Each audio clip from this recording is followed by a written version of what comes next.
Hey guys, welcome back to the channel. Glad to have you here like always. Some of the most common questions that I get on this YouTube channel are usually regarding my breeding setup and how I set up my cages. And for that reason, I've done videos showing you guys exactly what type of food cups I use in my cages, what type of nest I put in my cages. And today, what we're going to be focusing on is continuing that line and kind of putting it all together, showing you what the end result looks like. Two of the things that I'm going to be showing you today are the different types of water cups that I put in all of my cages, as you can see behind me, all those little water tubes that you see, and also the style of cages that I use in my aviary. I have two different types. I got the middle row, which is all one style cage, and then I got the left wall and the right wall, which are identical to each other. So by the end of this video, hopefully you guys will have the perfect idea of what it looks like to set up your cages completely.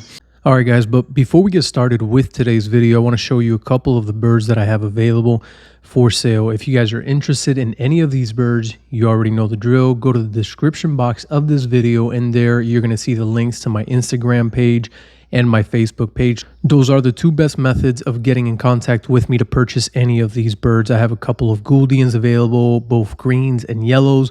I have canaries in both yellow, white, red factor, and red mosaics. I also have some owl finches, some diamond firetails, normals, fawns, silvers, and yellow beak mutation, and also a couple other birds like the masked grass finches, the red-throat parrot finches, blue-faced parrot finches, and so on. So if you guys want a full list of what's available, make sure to go to the description box and send me a message via Instagram or Facebook, and I'll go ahead and get in contact with you guys. Now let's get back to our video. And let's start off with the water tubes. Here on the left wall, what you're going to see is the smaller style water tubes. I decided to go with the smaller ones for the left wall because it only holds pairs. So since it doesn't have that many birds per cage, I like to use a smaller one. They get dirty less often and so on. But I do plan on switching it up this season, and I may go to the bigger water tube, which is this one right here. And this is the type that I use for the center and for the right side. And I'm going to start using this same exact one for the left wall as well. And the reason being is because this smaller one, not only does it hold less water, the birds empty it out faster, obviously, because it has less water, and it's just becoming a pain. Personally, I don't like to switch the water out on a daily basis. Not because I don't like to, just because I don't have time. There's too many cages inside of this aviary, as you can see. There's a total of 200 cages here, and there's another 50 inside of the garage. So that's 250 cages, 250 water tubes that need to get swapped out and cleaned. So it's something that I can't do on a daily basis.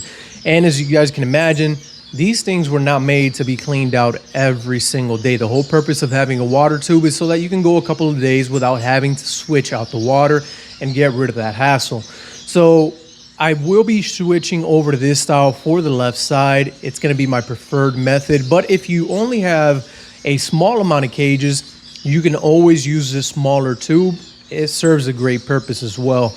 But the bigger one, it's going to hold more water. Obviously, it's going to last a couple more days without you having to constantly change that water out.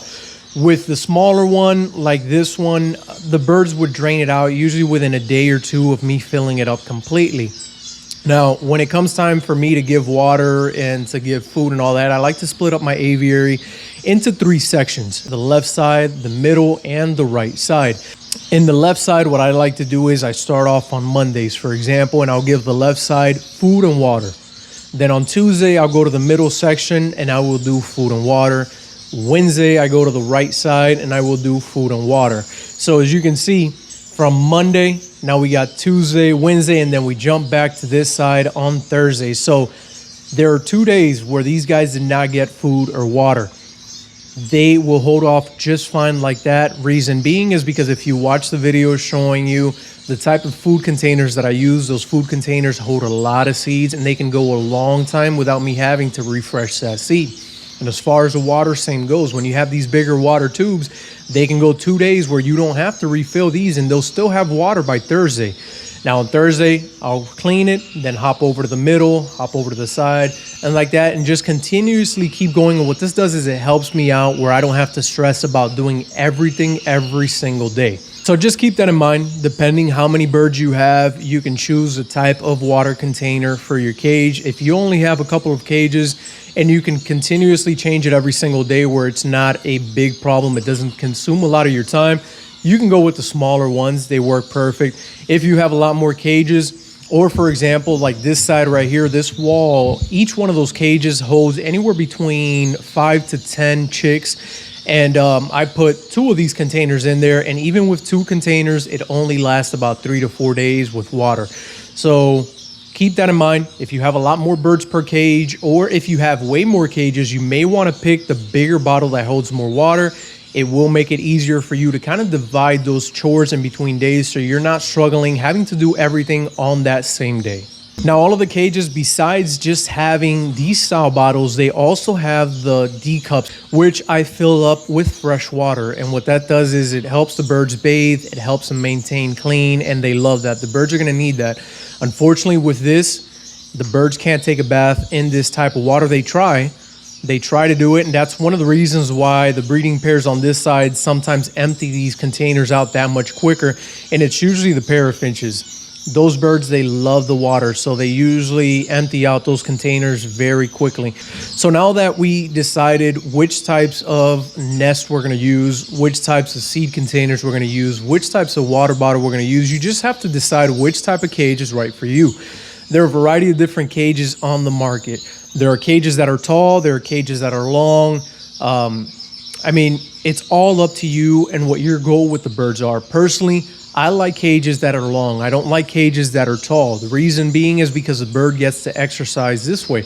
A cage that is long, the bird can fly back and forth and get better exercise than a cage that is just up and down. So personally, all of my cages are long rather than tall. For the left side and the right side, I have cages that are 24 by 16 by 16. And this is what the setup looks like once you put it all together.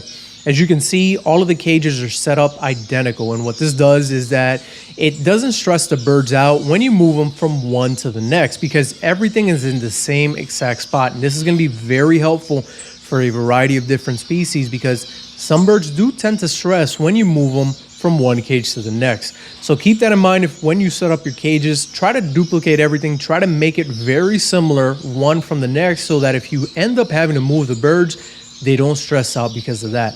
On the top left-hand corner, the first thing that you're going to notice is the nest. Now, I like to hang all of my nests on the outside of the cage. With these nests, you can also put them on the inside, but personally, for me, it's a pain to have to put them on the inside because I like to do nest inspections. And the reason being is with nest inspections, you can keep better control of your birds and what they're doing. You're able to see the progress of them building the nest. You're able to see when the first egg is laid so you can mark it down. You're able to continue that progress of the second egg, third egg, fourth egg, and so on, and you mark everything that is being done. You can see when the chicks hatch, you get a chance to bend the chicks, and you don't have to remove the nest from the inside to bring it out to do any of these things. Because depending on the species, some of them hate it when you touch their nest. So it's much less stressful for them when you just pop the top of the nest and look inside, versus having to stick your hand inside of that cage and pulling that nest out completely to check how many eggs they have, how many chicks, if you have to band them, and so on. So keep that in mind. Personally, that's what I like to do, and I highly suggest that you guys put the nest on the outside as well, because it will give you better results. Now, the only problem with putting the nest on the outside on this specific type of cage is that you will have to cut the wire. These cages do not have an opening for these nests, so I've had to cut a couple of different little sections of the wire here in order to hang the nest and have that opening for them. So the nests are on the left-hand side. On the right-hand side is where I put the food dish container. Then we have the perches. The perches on these cages, I switched them up. If you've been following me for a while, you know that originally the perches on my cages were going from left to right. So they were going long ways on the cages, but this is not the preferred method for the birds. If you put the perches the way that I have them now here from front to back, your birds get a lot more exercise because they get to fly left to right on the cage, landing on each one of these individual perches. And it also makes it a whole lot better to hang the water tubes. Before putting the perches like this, I was having a difficult time selecting a portion in the front where I was gonna hang the water tubes. But after I switched the perches from front to back, it gave me that option of putting the water tube very close to the perch. And overall, aesthetically, I think it looks a little bit more appealing like this to have it right next to that perch. The second style cage that I have here in the aviary is very similar to the first style cage, but it's a little bit different. And that is the center rows right here. These cages are canary style cages. They have the divider. And these, if I'm not mistaken, are 28 long by 16 by 14. If I'm not mistaken, that is the measurements for them.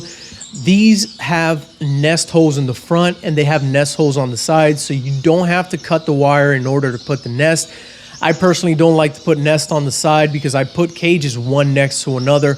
So I put all my nest in the front. Same exact concept for these cages as for the ones that I have on the left. You hang the nest on the left-hand side just to keep every single cage the same. So it doesn't matter if I swap birds from here to the center ones, it's gonna be everything identical. Well, all right, guys, I hope that gives you kind of an idea of how it is that I set up the cages completely. We've looked at the feed cups, we've looked at the nest, we've seen the water tubes, we've put it all together, and hopefully now you're a little bit more prepared for this next breeding season. Like always, if you've enjoyed the video, remember to hit a thumbs up, like and subscribe, and we will see each other in the next video. Bye.